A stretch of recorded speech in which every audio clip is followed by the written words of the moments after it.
Bonjour à tous et bienvenue sur ma chaîne. Aujourd'hui, nous allons plonger dans Au commencement. Si c'est votre première fois ici, n'oubliez pas de vous abonner et de cliquer sur la cloche pour ne rien manquer de nos prochaines vidéos. Et si vous êtes déjà abonné, merci de votre fidélité. Sans plus attendre, passons directement au sujet du jour. Au commencement. Genèse 1.1 à 25. Introduction. Psaume 14.1, au chef de chœur. De David. L'insensé dit en son cœur, il n'y a point de Dieu. La nature elle-même parle d'un créateur. Passage, mais cela demeure une question de foi. Croire que la Bible est la parole de Dieu est aussi une question de foi. Nous commençons aujourd'hui une étude en série de la Genèse, un livre de la Bible que nous croyons avoir été écrit par Moïse il y a 3500 ans. Nous croyons aussi que c'est Dieu qui parle dans ce livre. C'est encore là une question de foi, puisque la seule preuve que nous ayons est la Bible elle-même qui affirme que Genèse est la parole de Dieu. Lisons Genèse 1.1 à 2.3. Nous nous concentrerons aujourd'hui sur le chapitre 1, les versets 1 à 25, c'est-à-dire sur la création du monde. Nous regarderons la création de l'homme la semaine prochaine. Nous croyons que le récit de la création est vrai, même au sens littéral. Mais le texte lui-même laisse place à plusieurs interprétations. Tous les détails ne sont pas fournis. De toute façon, le but de Dieu n'était clairement pas de présenter une description scientifique. C'est avant tout une œuvre littéraire, un chef-d'œuvre littéraire, qui présente des thèmes et des vérités théologiques. Le récit nous présente le Créateur, plutôt que le processus de création. Il est écrit dans un langage simple, pouvant être compris par les gens de toutes les époques. 1. Dieu créateur. La Bible commence par une phrase choc qui divise l'humanité en deux groupes, ceux qui croient en Dieu et ceux qui n'y croient pas. Celui qui croit en Dieu n'a pas d'autre choix que d'admettre que Dieu a tout créé. Au commencement, en hébreu, c'est littéralement « au commencement de ». De quoi? De n'importe quoi, de tout. Dieu, ce n'est pas un Dieu quelconque, un groupe de dieux, une force cosmique, c'est le Dieu, celui qui est le personnage principal de toute la Bible, le Dieu. 2. Unique, le Dieu qui se présente premièrement comme le Dieu créateur. Créer, ce n'est pas fabriquer, faire ou modeler à partir de matériaux bruts, c'est faire apparaître une chose, c'est amener à l'existence ce qui n'existait pas, le seul sujet du verbe créer, dans cette forme, dans la Bible est Dieu. Le ciel et la terre, est une expression qui désigne tout l'univers, il est possible aussi que Dieu veut indiquer par le ciel, ou les cieux, le monde spirituel. Le texte est adapté au premier lecteur qui ne faisait pas de distinction entre le ciel visible et le ciel invisible. Le texte est vrai, tout en étant assez large pour inclure une compréhension que l'homme a reçue plus tard, à mesure que Dieu nous a révélé les choses. Colossiens 1.16, car en lui tout a été créé dans les cieux et sur la terre, ce qui est visible et ce qui est invisible, trône, souveraineté, principauté, pouvoir. Tout a été créé par lui et pour lui. Est-ce que Dieu a créé le ciel invisible, l'habitation des anges et les anges eux-mêmes, avant l'univers ou en même temps que l'univers? La Bible ne le dit pas, mais nous pouvons être sûrs que tout a eu un début, sauf Dieu. La terre était informe et vide. Du point de vue de quelqu'un qui se trouverait sur la terre, tout ce que l'on voit était à l'origine informe et vide, donc tout l'univers. Ce qui a donné l'expression en français tohu bohu. Dieu a tout créé à partir de rien. C'est une création ex nihilo. Romains 4.17, je t'ai établi père d'un grand nombre de nations. Il est notre Père à tous devant Dieu en qui il a cru, qui donne la vie aux morts et qui appelle à l'existence ce qui n'existe pas. Hébreux 11.3, c'est par la foi que nous comprenons que le monde a été formé par la parole de Dieu, de sorte que ce qu'on voit ne provient pas de ce qui est visible. La communauté scientifique mondiale, officielle, affirme directement ou indirectement que l'existence de l'univers est le fruit du hasard, d'un heureux hasard. Croire au hasard, c'est croire que l'univers lui-même est un Dieu, ou un ensemble de dieux. Les expressions « le hasard fait bien les choses »,« tout vient à point à qui sait attendre » montrent que consciemment ou non on croit qu'il existe des lois dans l'univers qui déterminent la destinée des choses. C'est aussi ce qui est véhiculé dans certains reportages de National Geographic, avec des pensées du genre « la nature fait bien les choses », comme si Mère Nature était une déesse. Une pensée populaire aussi veut que la Terre soit elle-même comme une force intelligente qui retombera toujours sur ses pattes, même si elle est attaquée par la pollution de l'homme. c'est une question de foi en Dieu, mais en même temps, c'est une folie de ne pas voir. 3. Dans la nature la marque du Créateur. Psaume 19.2 à 5, les cieux racontent la gloire de Dieu, et l'étendue céleste annonce l'œuvre de ses mains. Le jour en donne instruction au jour, la nuit en donne connaissance à la nuit. Ce n'est pas un langage, ce ne sont pas des paroles, leur voix n'est pas entendue. Leur trace apparaît sur toute la terre, leurs accents vont aux extrémités du monde, où il a placé une tente pour le soleil. Romains 1.18 à 25, la colère de Dieu se révèle du ciel contre toute impiété et toute injustice des hommes qui retiennent injustement la vérité captive, car ce qu'on peut connaître de Dieu est manifeste pour eux, car Dieu le leur a manifesté. En effet, les perfections invisibles de Dieu, sa puissance éternelle et sa divinité, se voient fort bien depuis la création du monde, quand on les considère dans ses ouvrages. Ils sont donc inexcusables, puisque, ayant connu Dieu, ils ne l'ont pas glorifié comme Dieu et ne lui ont pas rendu grâce, mais ils se sont égarés dans de vains raisonnements, et leur cœur sans intelligence a été plongé dans les ténèbres. Se vantant d'être sages, ils sont devenus fous, et ils ont remplacé la gloire du Dieu incorruptible par des images représentant l'homme corruptible, des oiseaux, des quadrupèdes et des reptiles. C'est pourquoi Dieu les a livrés à l'impureté, selon les convoitises de leur cœur, en sorte qu'ils déshonorent eux-mêmes leur propre corps, eux qui ont remplacé la vérité de Dieu par le mensonge et qui ont adoré et servi la créature au lieu du Créateur, qui est béni éternellement. Amen. 2. Dieu n'est pas le Dieu des païens. Même si quelqu'un croit que le monde a été créé par un Dieu, si ce n'est pas le Dieu qui se révèle par la Bible, ce n'est pas le vrai Dieu.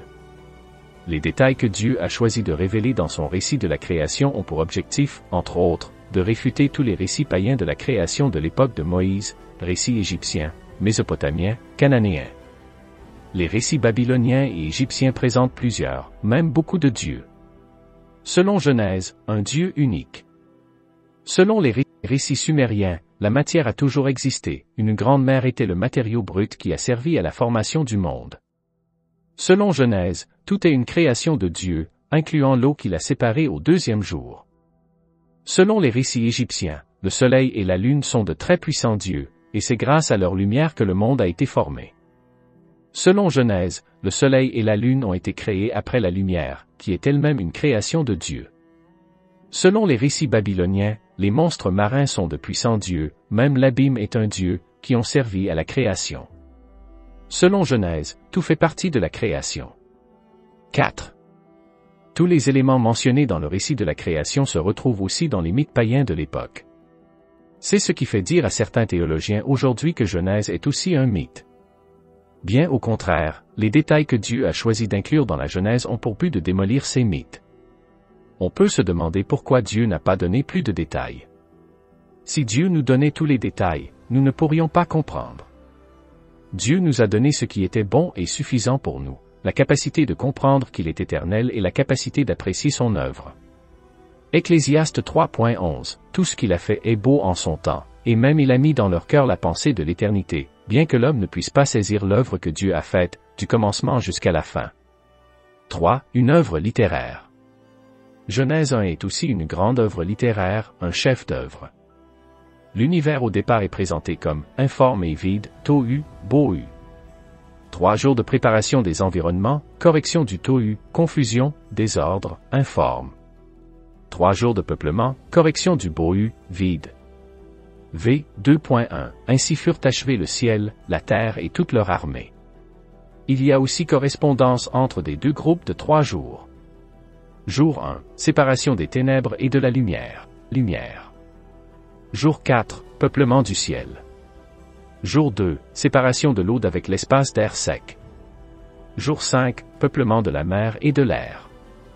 Jour 3, séparation de l'eau et du sol sec, et préparation de la végétation, qui peut se reproduire et donc annonce la deuxième série. Jour 6, peuplement du sol. Un autre aspect de cette œuvre littéraire, c'est la poésie dans le choix des mots. Le rythme que donne la lecture des syllabes des mots en hébreu est très beau. C'est comme un chant. Un autre aspect frappant, c'est les chiffres inclus dans le récit, 10, 3 et 7, qui sont ensuite repris dans toute la Bible pour désigner Dieu, sa volonté, sa sainteté, sa trinité. 10x, Dieu dit, dont 3 paroles qui concernent l'homme et 7 pour le reste des créatures. Dans les ordres de Dieu, 3x, que, soit, pour ce qui est céleste, 7x des verbes différents pour ce qui est terrestre. 10x verbe faire. 5. 10x, selon son espèce. 3x bénédiction. 3x endroit dans le texte avec le verbe créer, la troisième fois, 3x verbe créer. 7x, il en fut ainsi. 7x, Dieu vit que cela était bon. Évidemment, 7 jours de création. Le chiffre 7 revient aussi dans le nombre de mots. V1, 7 mots. Introduction, VV. 1 à 2, 3x est égal 21 mots. Jour 1 assis, 59x est égal 413 mots. Jour 7, 5x est égal 35 mots. Tout le récit, 67x est égal 469 mots. Cette précision cachée dans le texte, mais que l'on peut découvrir en observant, nous indique qu'en plus du récit de la création, il est possible de découvrir la trace du Créateur dans la création elle-même. C'est un des bienfaits de la science. 4. Le Dieu souverain est présent. Dieu se révèle donc être éternel, unique, tout-puissant, le Créateur de tout. Il révèle aussi être souverain, au contrôle, présent dans sa création. Il intervient personnellement à chaque étape. Son esprit planait au-dessus des eaux. Dieu a donné un nom à la lumière, jour, et aux ténèbres, nuit, il a donc autorité sur elles, elles sont à son service. Psaume 147.4 à 5, il compte le nombre des étoiles, il leur donne à toutes des noms. Notre Seigneur est grand, d'une force immense, son intelligence n'a point de limite. Dieu a changé le nom d'Abraham en Abraham lorsqu'il l'a pris à son service pour produire son peuple. Quand Dieu parle de la formation de son futur peuple sur lequel son Messie va régner, dans Ésaïe 62.2, alors les nations verront ta justice et tous les rois ta gloire, et l'on t'appellera d'un nom nouveau que la bouche de l'Éternel déterminera. Luc 1.13, mais l'ange lui dit, sois sans crainte Zacharie, car ta prière a été exaucée. Ta femme Élisabeth t'enfantera un fils, et tu l'appelleras du nom de Jean. Matthieu 1.21, elle enfantera un fils, et tu lui donneras le nom de Jésus, car c'est lui qui sauvera son peuple de ses péchés. Principe connu même chez les païens. 6. 2 Rois 23.34, le pharaon Nécho établit roi Éliakim, fils de Josia, à la place de son père Josia, et il changea son nom en celui de Jehoiakim. 2 Rois 24.17, le roi de Babylone établit roi, à la place de Jehoiakim, Mattania, son oncle, dont il changea le nom en celui de Sédécia. C'est le privilège des parents de nommer leurs enfants, prénoms, qui leur doivent naturellement respect à cause de ce simple fait. Vouloir changer de prénom est souvent lié à une rébellion. Dieu révèle aussi aimer l'ordre. Une étape à la fois. Rien n'est laissé au hasard, rien de confus. Selon son espèce. Dieu révèle aussi aimer ce qui est bon. Dieu vit que c'était bon. Certains voient dans les ténèbres le mal ou le mauvais. Je ne pense pas, parce que Dieu a dit que tout était bon, le jour et la nuit. Mais c'est possible. Dans ce cas, il sert aussi à la volonté de Dieu. Lorsqu'Adam et Ève pêchent pour la première fois, nous savons que le mal existait déjà puisque c'est le serpent qui les a tentés. L'expression planer semble aussi indiquer que Dieu prend soin de sa création. Qu'il reste présent. La seule autre utilisation de ce verbe est dans Deutéronome 32.9 à 12, car le partage de l'Éternel, c'est son peuple, Jacob est sa part d'héritage. Il l'a trouvé dans un pays désert, dans un chaos hurlant et aride, il l'entourait, il en prenait soin, il le gardait comme la prunelle de son œil, pareil à l'aigle qui éveille sa nichée, voltige sur ses petits, déploie ses ailes, les prend, les porte sur ses plumes. L'Éternel seul le conduisait. Et il n'y avait avec lui aucun Dieu étranger. 5. Dieu le Fils. Le récit de la création est riche, mais il ne révèle pas tout sur Dieu. Plusieurs choses ont été révélées plus loin dans la Bible, et d'autres choses ont été cachées. Deutéronome 29.28. Les choses cachées sont à l'Éternel, notre Dieu, les choses révélées sont à nous et à nos fils, à perpétuité. Mais le texte ici ouvre plusieurs portes à des compréhensions plus riches. La plus importante est celle qui donne des indices de la Trinité qui est révélée dans le Nouveau Testament. L'Esprit de Dieu qui plane semble indiquer que même si Dieu est partout, il peut se trouver spécialement en un endroit, comme si son esprit était une personne distincte. 7. Son nom est un nom pluriel, mais les verbes sont accordés au singulier. Dieu se parle à lui-même, faisons l'homme à notre image. Dieu crée tout par des mots prononcés, comme si sa parole était un instrument. Psaume 33.6, 9. Les cieux ont été faits par la parole de l'Éternel, et toute leur armée par le souffle de sa bouche. Car il dit, et la chose arrive, il ordonne, et elle existe. Nous découvrons dans le Nouveau Testament que Dieu est effectivement en plusieurs personnes, 3, et que sa parole est une personne, Jésus. Jean 1.1 à 3, 14. Au commencement était la parole, et la parole était avec Dieu, et la parole était Dieu. Elle était au commencement avec Dieu. Tout a été fait par elle, et rien de ce qui a été fait n'a été fait sans elle. La parole a été faite chair, et elle a habité parmi nous, pleine de grâce et de vérité, et nous avons contemplé sa gloire, une gloire comme celle du Fils unique venu du Père. Hébreux 1.2. Dieu nous a parlé par le Fils en ces jours qui sont les derniers. Il l'a établi héritier de toutes choses, et c'est par lui qu'il a fait les mondes. Jésus est Dieu, le Dieu éternel. Il a été prévu depuis toute éternité que le Fils de Dieu serait un jour envoyé sur la terre pour réconcilier l'humanité avec Dieu le Père, car Dieu savait que l'homme allait pécher et entrer en conflit avec lui. C'est un autre aspect de Dieu qui a été révélé plus tard, sa grâce. Connais-tu sa grâce? Es-tu réconcilié avec lui? Si, Dieu est la science. Que devons-nous penser de la science? La science n'est pas mauvaise, c'est l'utilisation qu'on en fait qui peut être mauvaise. Malheureusement, plusieurs savants ne sont pas croyants et, encore pire je pense, la majorité de ceux qui transmettent l'information scientifique à la population ne sont pas croyants. Une découverte qui semble contredire la Bible est tout de suite mise de l'avant et une découverte qui la confirme est tenue cachée. Ce que la science découvre, d'une manière honnête, à mesure que les méthodes de mesure se perfectionnent, doit confirmer la Bible. La découverte d'Einstein a révolutionné la science. E égale mc2, tout dans l'univers est une forme d'énergie. Sans lumière, il n'y a pas d'énergie. La lumière est d'ailleurs la première chose que Dieu a créée. Par la découverte d'Einstein nous comprenons que sans lumière, il n'y a pas de matière, il n'y a même pas de temps.